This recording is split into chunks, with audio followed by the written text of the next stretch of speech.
title of this disturbing collection of songs remains unknown. These cuts would forever be remembered as Welcome to Horrorwood. Let's talk about it.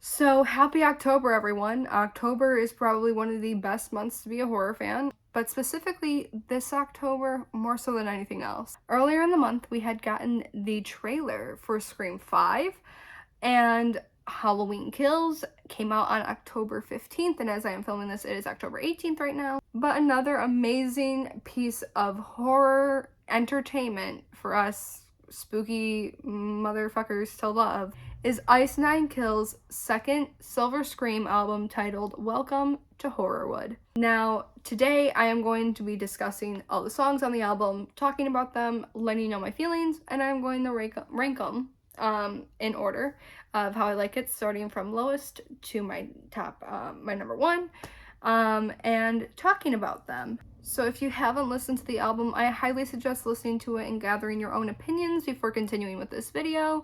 And listening to it for yourself, I suggest listening to it from track 1 all the way down and getting the whole story, because there is a whole backstory to this album with the first Silver Scream, which is right back there, along with Chucky. Say hi, Chucky. He's camera shy, don't bother with him. Well, along with the first Silver Scream and this one, there were two storylines lying in their music video. In the first one, it was Spencer, the frontman of the band, going to a therapist and finding out that he was a killer and all this fun stuff, and then, which I love that, watch those videos as well. But with this one, every single that came out was a story about who killed his fiance, and this kind of got all started based off their Silver Stream that they did around this time last year, which was a live stream concert from when they did Thanksgiving Fest, and I loved the Silver Stream. And at the end of that concert, they had teased a cover of Can't Help Falling in Love, which is one of my favorite songs they've ever done. I have a signed poster from Spencer himself from when they did the drop for Valentine's Day along with the song, and I couldn't be happier. But they have a whole backstory in the music videos, and Bill Moseley, are also known as Chop Top from Texas Chainsaw Massacre 2, is included in those music videos and was also included in the Silver Stream concert that they did last year. And we also have cameos from my two favorite people ever who are also here on YouTube, who also love horror, I think, just as much as anyone else. Chelsea and James from Dead Meat.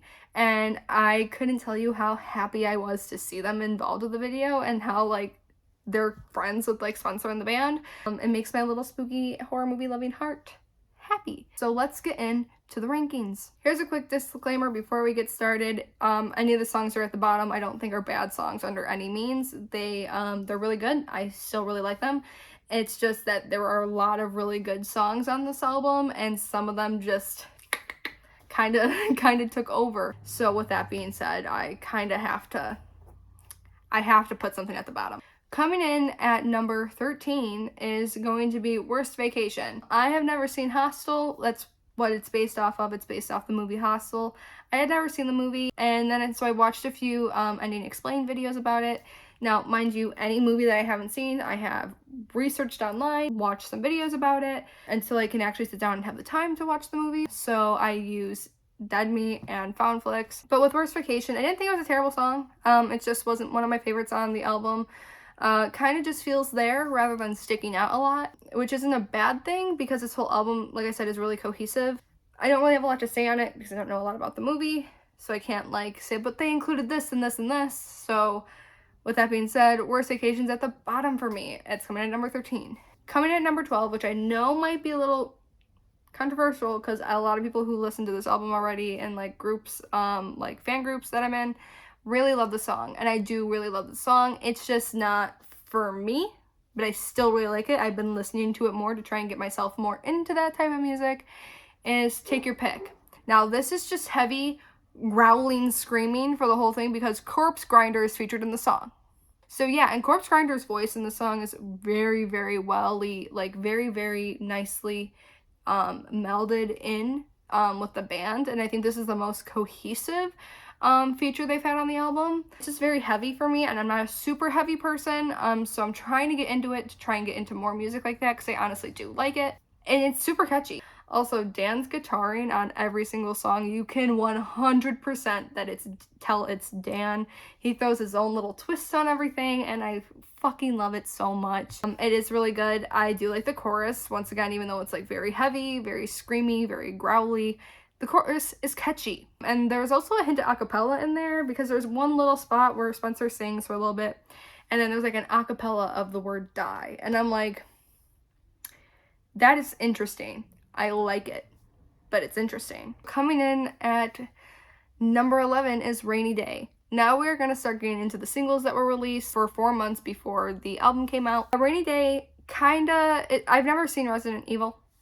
They never were appealing to me. I know there's a lot of people who really love those movies. I think the games are a lot better. I mean, Lady D is in the new ones. I think the games are really good and scary. Just wasn't a huge fan of the movies, so I couldn't really take up on a lot of the hints. It's a good song. I think it's really nice. The music video is really cool. Spencer does some shit in it, but it's a really good song. Out of all their singles that came out, it was kind of just like, nah, not bad, just nah, because everything else is so fucking good that I can't not acknowledge that. But still a good song, a solid song to listen to. Coming in at number 10 is going to be Assault and Batteries, which was another single that they had released back in August. This single is honestly really, really good. If you've listened to Ice Nine Kills before and have listened to their first album, it gives me Mary Axmas vibes for how heavy it is, the production and sound quality of it.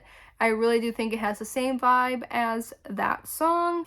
My boy Chucky really does like it when we go on car rides together, because yes, I bring my life-size Chucky doll in my car. Yeah, we both jam out to it. He likes that he has a song about him, right, Chucky?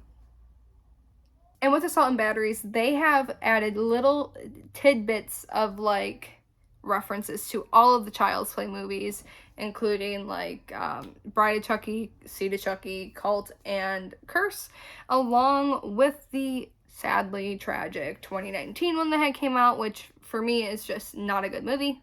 It would be a good AI movie, and it's not a Chucky movie. And I personally feel like they used Chucky's name for marketing reasons, because it had nothing to do with what Chucky is.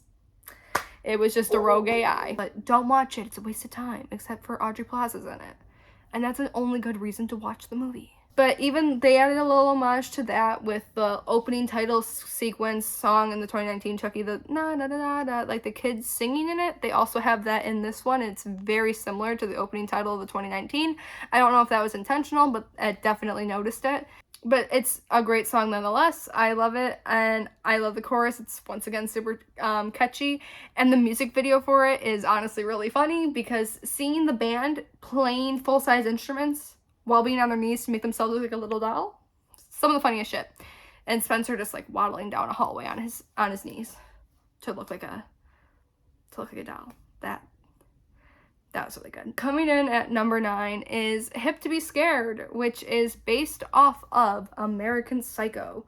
Now, I had not seen American Psycho, but I did watch it as soon as the song came out, because I was a little confused because I had not watched American Psycho, so I didn't understand all the little references in it.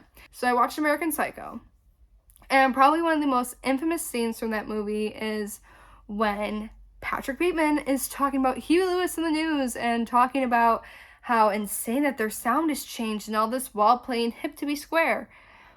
They put that whole damn scene in the song.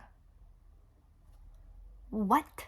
When I tell you the attention to detail, this was such a groovy song, because obviously Huey Lewis in the news, it was like, Hip to Be Square was a very, like, groovy, almost 80s song. I'm not quite sure, don't quote me on that. But it had, like, this, like, nice little 80s, like, riff beat while Spencer was explaining Ice Nine Kills. And then it goes into the Hey Paul, and then we get like a super heavy breakdown. I just really love the way that the song was constructed, and I think it was one of the better singles that had came out, so I'm definitely a fan of that one, and obviously go check it out. Then this is the last single that had came out, and it's personally my favorite single, not my favorite on the album, but my favorite single that they released, which was Funeral Derangements, which is about Pet Sematary. This was a very dark song for Ice Nine Kills to do. I mean, it was heavy, but it was definitely not as heavy as Take Your Pick.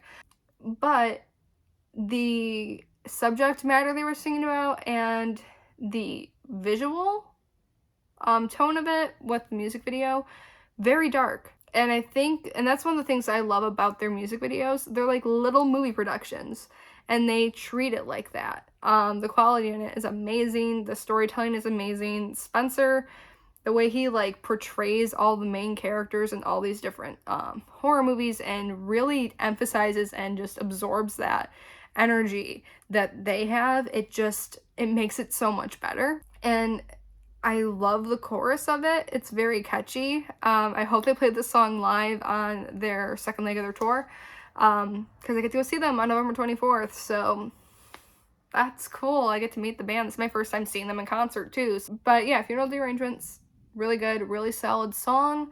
Once again, the visuals just gorgeous, and I love to see it.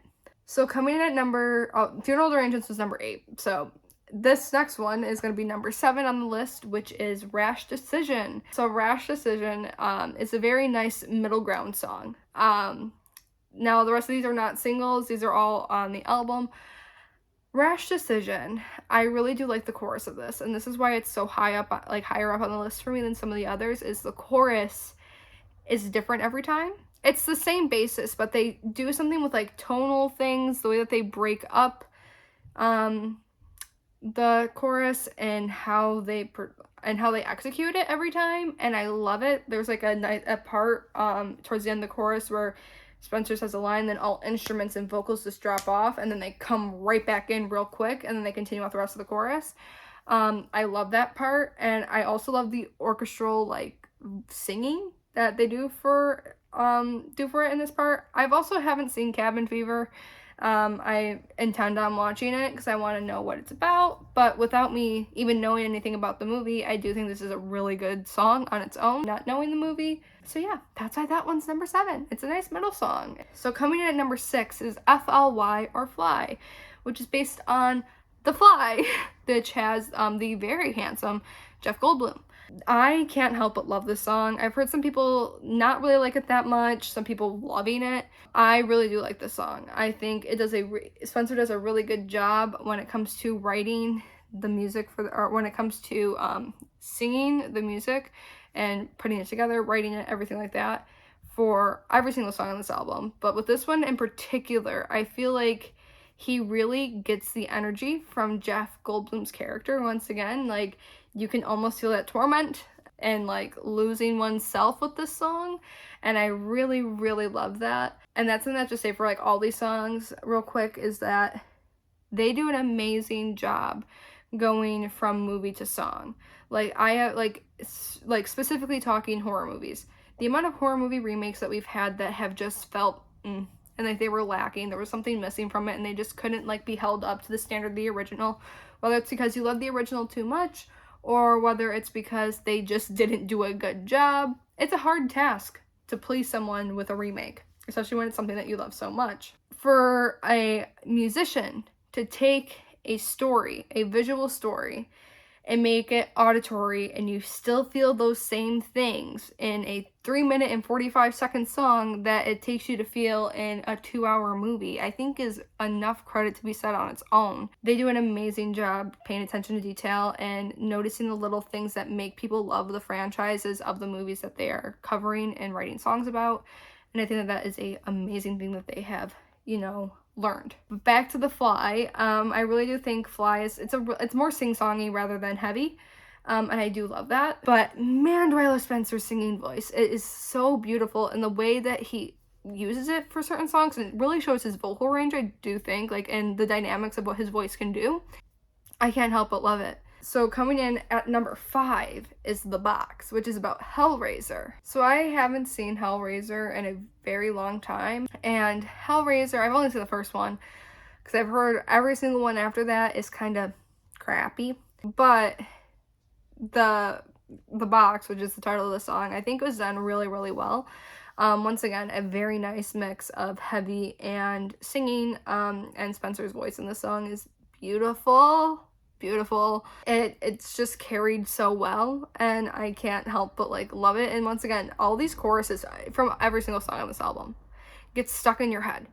It's like I have a permanent MP3 player going on in there, and it only wants to sing the chorus, and sometimes it'll switch up the song on me, and I'm like, oh, so we're listening to this chorus now. But I love the chorus of the song. I love how theatrical it is, how dark it is, and the undertone and the creepy, like, it just feels creepy, which I feel like is how you should feel when you're watching a Hellraiser movie. So once again, amazing song. I don't got too much to say about it because once again, it's been a while since I've seen the movie, but from what I know about it and from what I remember about it, I think it was pretty true to the story. And once again, a lot of people are happy that we have a Hellraiser song, because Hellraiser, I feel like, doesn't get the appreciation as much as a lot of other horror movies do, and I think that's just because of how crappy the sequels were, or movies after that were. Once again, I can't really talk on that. It's just from word of mouth, from what I've heard about the sequels, but that could be why. So I'm really glad that Hellraiser fans have their song now, and it is a good song, so take it and run with it and listen to it on repeat, because it's a good damn song. So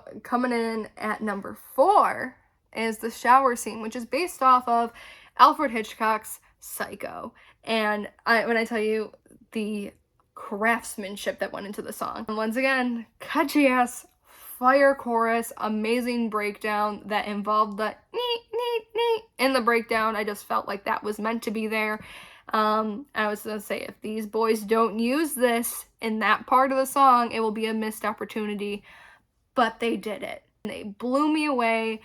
Time and time again with this album, they blown me away. It's really amazing. I like the story. It's from Norman Bates' perspective, and it is amazing. Amazing. Here are my top 3 for Welcome to Horrorwood.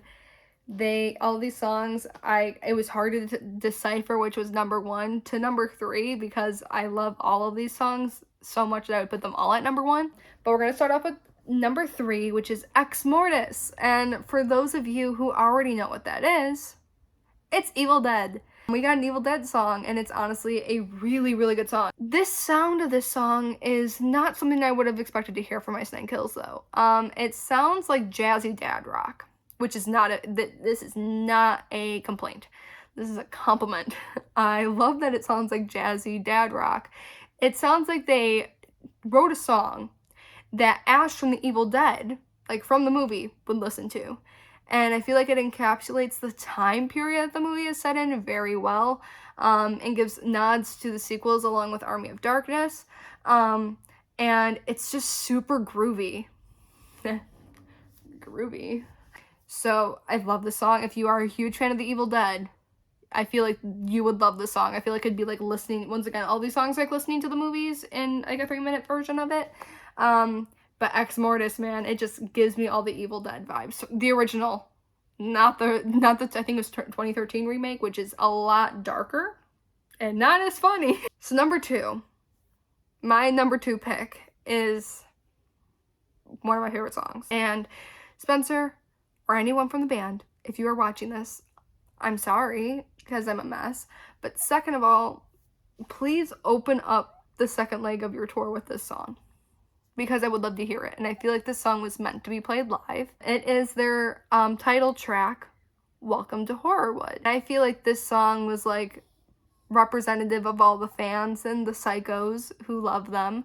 And it made it feel like this song was for us. Like, this was a song that was like, this is for you guys.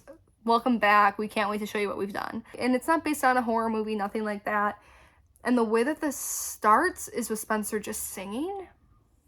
And I feel like I've said this enough time in this video, but when Spencer frickin' sings, it's beautiful.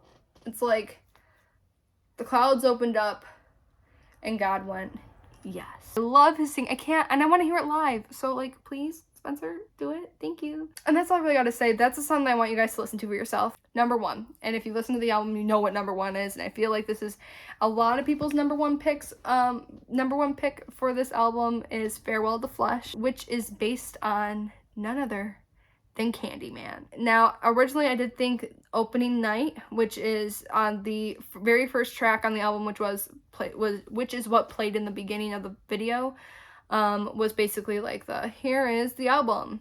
I thought that was going to be a Phantom of the Opera song, and it wasn't. A little disappointed about that, because I really want one. So, Spencer, you should do it. I was really hoping that it was going to be that, but then they released how long the songs were, and then I was like, oh, it's only like a 42-second song. It's definitely not going to be a song by Phantom of the Opera. I feel like I got my Phantom of the Opera song in a way. I still want an actual family opera song, but I will take this one for now. Because this song is so beautiful, and it's such a dark and romantic song that, like, I wanted to cry. It's in no way a sad, well, no, because the story of Candyman is pretty sad, like what happened to him. And I think that they handled that subject matter really well in the song, and it made me want to cry. It was just so beautiful. Once again, Spencer's vocals are so light and airy, and it's so theatrical. Like, it just feels like that song should be a stage show on its own. Like, I can't give that song enough fucking credit. That is like one of the most solid songs on the whole album. It just boom, boom, boom, like from the chorus to the breakdown to the bridge to just the ambiance that song set. It just goes hard for it, and it's heavy, but it's not heavy. I don't know, it's like a soft middle ground, and I can't express how much I love it enough.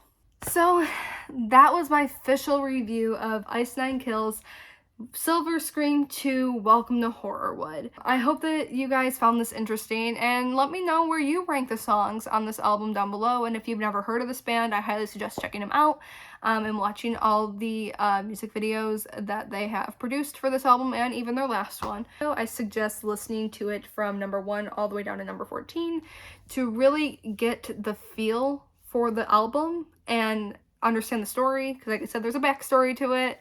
And I feel like you can almost hear how it's going to play out throughout the song. So shout out to Spencer, Ricky, Dan, Joe, Pat. All of you guys have been nothing but amazing in the past few years. Like, when I started listening to you, it was like 2018 when Silver Scream came out. I fucking love it, and I've listened to some of the old stuff. You guys are all amazing. You guys know what you want to do, and I love the direction and the sound that you guys are going for. It's killer. And also Patrick, who is a Buffalo native. We support you all the way out here in Buffalo.